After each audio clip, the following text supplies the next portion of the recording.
इस वीडियो में हम लोग बात करेंगे संपत्ति अंतरण अधिनियम की धारा 54 के बारे में। 54 से आगे जितना हो जाए।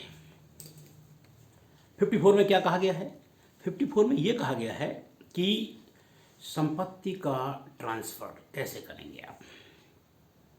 कोई व्यक्ति संपत्ति का ट्रांसफ़र करना चाहता है, तुरंत कर सकता है, आधा अभी करे, आधा बाद में करे, कुछ पार्ट अभी कर सकता है या पार्ट पार्ट में कर सकता है, या तत्काल कर सकता है, कैसे भी कर सकता है। लेकिन इसके लिए आवश्यक जो तत्व हैं वो क्या हैं? भाई कम से कम 2 पक्षकार होने चाहिए। पक्षकार मान लीजिए हम और आप हो गए। विषय वस्तु होनी चाहिए, मान लीजिए जमीन हो गई। अंतरण होना चाहिए, हम मालिक हैं, हम बेच रहे हैं तो अंतरण होना चाहिए। और चौथा प्रतिफल, पैसा भी तो होना चाहिए। ये 4 आवश्यक तत्व हैं संपत्ति के अंतरण में, मतलब पक्षकार, विषय वस्तु, अंतरण और प्रतिफल। ये आवश्यक तत्व होते हैं। यही ध्यान रखिएगा। 59 क्या कहती है? 100 रुपये से अधिक की यदि संपत्ति है तो लिखित और रजिस्ट्रीकृत द्वारा ही होगी। जब भी कभी स्थावर संपत्ति के बारे में पढ़ेंगे तो रजिस्ट्रेशन एक्ट की धारा 17 को भी आप इंक्लूड कर लेंगे। लेकिन हाँ, ये संपत्ति अमूर्त है, दिखाई नहीं देती, जो कॉपीराइट टाइप, उसकी कीमत चाहे कुछ भी कितनी भी कम क्यों ना हो, वो सदैव लिखित और रजिस्ट्रीकृत द्वारा ही होगी। ये 54 में वर्णित था। 55 में क्रेता और विक्रेता के अधिकार और दायित्वों के बारे में विवरण दिया गया है, कि जो काफ़ी लंबा है, आप देख सकते हैं। मतलब सिर्फ इतना समझ लीजिए कि जब क्रेता कोई चीज़ बेच रहा है तो सारी चीज़ बता दे, विक्रेता कोई चीज़ बेच रहा है तो सारी चीज़ बता दे, और क्रेता की जिम्मेदारी है कि वो चेक कर ले। फिर आया है 55 तो यही था। 56 पाश्चिक क्रेता द्वारा क्रम बंधन। यहाँ ये ध्यान रखिए, पाश्चिक क्रेता द्वारा क्रम बंधन 56 और प्रतिभूतियों का क्रम बंधन 81, दोनों को एक साथ समझ लेते हैं। पहले 56 समझ लेते हैं। उदाहरण के तौर पे हमने क्या किया, हमने अपनी 2 संपत्ति मान लेते हैं, बैठ, एक ये संपत्ति है और एक ये संपत्ति है, इनके पास गिरवी रखती है हमने। यहाँ तक कोई दिक्कत नहीं। हम एक आदमी अपनी 2 संपत्ति, ए मान लेते हैं, बी मान लेते हैं, इनके पास हमने गिरवी रखती, ठीक। फिर इसके बाद क्या किया, ये वाली संपत्ति हमने आपको बेच दी, आपने खरीद ली। अब ये क्या कह रहे हैं, अब तो हम अपना जो पैसा वसूल करेंगे, भाई हमने तो गिरवी रखी थी, सॉरी मॉर्टगेज की थी, तो अब ये क्या कहते हैं, अब यही वाली संपत्ति जो आपको बेची है ना हमने, इसी को बेच के हम पैसा वसूल करेंगे। तो आप क्या कहते हैं इनसे, आपका अधिकार क्या है? या चूंकि पाश्चिक क्रेता हैं आपका अधिकार ये है कि आप इनसे क्या कहें कि आप ये वाली संपत्ति ना बेचो, पहले ये वाली बेच लो, और इससे पैसा आपका पूरा ना हो पाए तब ये वाली बेचना। तत्प्रतिकूल कोई संविधान नहीं है, तो पाश्चिक क्रेता का ये अधिकार है कि जिसके पास मॉर्टगेज संपत्ति रखी है उससे कहे, भाई ए वाली संपत्ति आप पहले मत बेचो, आप बी वाली बेच के अपना पैसा वसूल कर लो, उसमें पूरा पैसा ना हो पाए तब आप ये वाली चीज़ संपत्ति आप बेचिए। यही चीज़ 81 में प्रतिभूति के बारे में है। क्या, हमने अपनी 2 संपत्ति ए और बी, इनके पास मॉर्टगेज रखी, उसके बाद ए वाली संपत्ति तुम्हारे पास मॉर्टगेज रख दी। मतलब जहाँ 56 में हम बेच रहे थे, वहाँ पर 81 में हम इनको बंधक रखने के बाद दूसरे व्यक्ति को भी बंधक रख रहे हैं। तो जो बंधक दूसरी बार रखा जा रहा है जिसके पास, उसको भी यही अधिकार है कि वो क्या कहे, ये वाली पहले ना बेचो, पहले ये वाली बेच लो।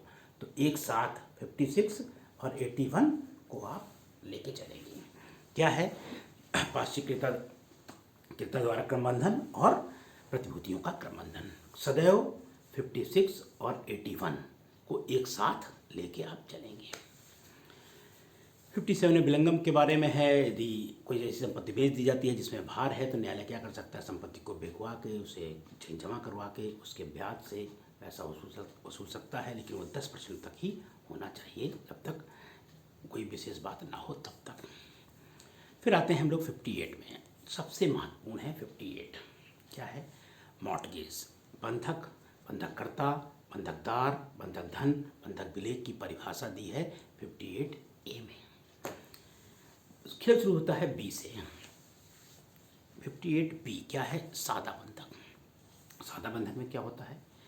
एक व्यक्ति अपनी संपत्ति दूसरे से क्या कहता है कि हम यार तुमको क्या कर रहे हैं, संपत्ति का कब्जा नहीं दे रहे हैं, संपत्ति हमारे पास रहेगी, लेकिन हम अधिकार आपको ये दे रहे हैं कि हम यदि आपका पैसा नहीं चुका पाए तो आप क्या करना कि आप हमारी संपत्ति बिकवा देना। सादा बंधक। लेकिन ध्यान रखिएगा, लिखित और रजिस्ट्रीकृत द्वारा ही होना चाहिए। मतलब एक व्यक्ति अपनी संपत्ति दूसरे के पास बंधक रखता है, लेकिन संपत्ति पर कब्जा नहीं देता है, व्यक्तिगत दायित्व लेता है। क्या दायित्व लेता है कि भाई हम पैसा आपका चुका देंगे और नहीं चुका पाए तो हम आपको ये अधिकार दे रहे हैं कि आप संपत्ति बिकवा लेना। यह है सादा बंधक। 58 खा में गा में क्या है? सशर्त विक्रय द्वारा बंधक। सशर्त विक्रय द्वारा बंधक। इसमें क्या है? एक व्यक्ति दूसरे व्यक्ति को संपत्ति का दृश्यमान विक्रय करता है। दृश्यमान विक्रय क्या करता है? इस शर्त के साथ, कंडीशनल है कि भाई निश्चित तारीख तक यदि हमने धन आपको दे दिया तो ये विक्रय शून्य हो जाएगा, और बाय द वे हम धन नहीं दे पाए तो विक्रय मान्य हो जाएगा। एक आदमी ने दूसरे व्यक्ति के पास अपनी संपत्ति बंधक रखी। कंडीशन क्या है? सशर्त विक्रय द्वारा बंधक। इस कंडीशन के साथ भाई देखो, यदि हमने 1 जुलाई तक आपको पैसा चुका दिया तो ये विक्रय है ना, वो शून्य हो जाएगा, और ना चुका पाए तो ये विक्रय मान्य हो जाएगा। लेकिन ये शर्त है ना, ये उसी जो बंधक पत्र में है एक साथ समाविष्ट होनी चाहिए, अलग से नहीं होनी चाहिए। ध्यान रखिए, इस पर क्वेश्चन बना है कि ये शर्तें कैसी होनी चाहिए? उसी बंधक विलेख में समाविष्ट होनी चाहिए। क्या? 1 जुलाई तक हम पैसा दे देंगे तो ये विक्रय शून्य हो जाएगा, और नहीं दे पाए तो विक्रय मान्य हो जाएगा। यहीं पर हम अंग्रेजी बंधक के बारे में बताते हैं। चूंकि होता क्या है, सशर्त विक्रय द्वारा बंधक और अंग्रेजी बंधक में कन्फ्यूजन क्रिएट हो जाता है। अंग्रेजी बंधक में क्या होता है? व्यक्ति जो होता है बंधककर्ता, बंधकदार को आत्यांतिक रूप से पूर्ण रूप से संपत्ति का विक्रय कर देता है, इस शर्त के साथ कि जब हम आपको पैसा दें, व्यक्तिगत लायबिलिटी ले रहा है, जब हम पैसा दें तो आप पुनः हमें विक्रय कर देना। जबकि सशर्त विक्रय बंधक में क्या है? कंडीशन थी, पैसा देने पे विक्रय शून्य हो जाएगा। तो सशर्त विक्रय द्वारा बंधक और अंग्रेजी बंधक में अंतर क्या है? सशर्त विक्रय द्वारा बंधक में दृश्यमान विक्रय होता है, और अंग्रेजी बंधक में आत्यांतिक रूप से विक्रय हो जाता है। यहीं पे है का खा। गा में तो सशर्त विक्रय द्वारा बंधक, घा में आपका हो गया भोग बंधक, यूज फैक्ट्री करके। भोग बंधक में क्या होता है? एक व्यक्ति अपनी संपत्ति देता है दूसरे को, क्या कहते हुए कि भाई देखो यार, हम 10 बीघा खेत तुमको दे रहे हैं और हम आपसे 50,000 रुपये लिए ले रहे हैं, ठीक है, लेकिन हम देंगे आपको 50,000 रुपये, और जब तक आप बाकी का पैसा और ब्याज इसी से खेत से खेती करके निकालते रहो। ठीक, ये कर सकता है। अब भोग बंधक में जो बंधकदार है, बंधक करता है तो हम हो गए, बंधकदार जो हो गए वो क्या कर सकता है? उस ज़मीन को किराए पे उठा सकता है। ठीक, लेकिन इसकी समय सीमा नहीं है, मैक्सिमम लिमिट 30 साल है यार, कि यदि बंधकदार चाहे कि बंधककर्ता से क्या कहे, ऐसा करो भाई अपनी ज़मीन लो, हमारा 50,000 रुपये दो, तो ऐसा कर नहीं पाएगा, क्योंकि ये व्यक्तिगत अधिकार है। और भोग बंधक में आप न संपत्ति का तो न मोचन के लिए दबाव डाल सकते हैं, न पूर्वबंध कर सकते हैं। चौथे नंबर पे आता है, 4 हो गए आपके कौन से? सादा बंधक बी में, सी में सशर्त विक्रय द्वारा बंधक, डी में भोग बंधक, और ई में आपका हो गया अंग्रेजी बंधक। उसके बाद अगले में क्या है?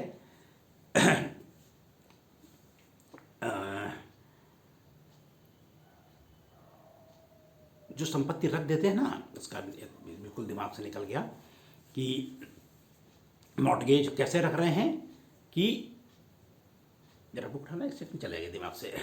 उस लास्ट वाला क्या है कि विलक्षण बंधक है, और कंडीशनल बाय डीड, दिमाग से बिल्कुल ही चला गया। हक विलेखों द्वारा निक्षेप द्वारा बंधक, हक विलेखों के निक्षेप द्वारा बंधक। हक विलेख में क्या होता है, ये केवल जैसे मुंबई शहर है, बड़े बड़े शहर हैं, हमने क्या किया कि संपत्ति के कागज अपने घर के कागज रख दिए और पैसा ले लिया।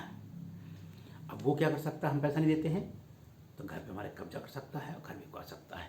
ये केवल बड़े बड़े शहरों में है निश्चित द्वारा बंधक। और लास्ट में क्या है, विलक्षण बंधक। विलक्षण बंधक में क्या होता है, विलक्षण बंधक में ये होता है जो हम 5 बंधक पढ़ के आए हैं। कौन कौन से, सादा बंधक, सशर्त विक्रय द्वारा बंधक, भोग बंधक, अंग्रेजी बंधक और निश्चित द्वारा बंधक। इनमें से कोई 2 एक साथ हों तो उसको विलक्षण बंधक कहते हैं। ध्यान रखिएगा कि निश्चित द्वारा बंधकों में पंजीकरण होना आवश्यक नहीं है। फिर इनमें सब में थोड़ा सा एक चीज़ बता दें कॉमन करके, चाहे वो सादा बंधक हो, चाहे वो भोग बंधक हो, चाहे अंग्रेजी बंधक हो, तीनों बंधक में सादा, भोग बंधक और अंग्रेजी बंधक में जो पैसा चुकाने का दायित्व है ना, वो व्यक्तिगत रूप से लेता है आदमी, कि हम अपना व्यक्तिगत रूप से ले रहे हैं, लेकिन तीनों मामले में संपत्ति को जब्त नहीं कर सकता। जबकि सशर्त विक्रय द्वारा बंधक में व्यक्ति दायित्व तो व्यक्तिगत नहीं लेता और उस मामले में उसकी संपत्ति जब्त की जा सकती है। यही अंतर और बता दें, सादा बंधक होगा, अंग्रेजी बंधक होगा, उस पर वाद लाया जा सकता है, लेकिन सशर्त विक्रय द्वारा बंधक में वाद नहीं लाया जा सकता है।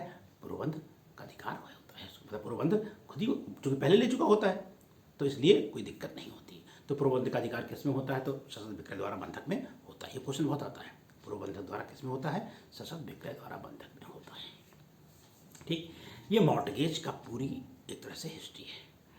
अब जैसे कि हम लोगों ने 58 पढ़ा, 59 में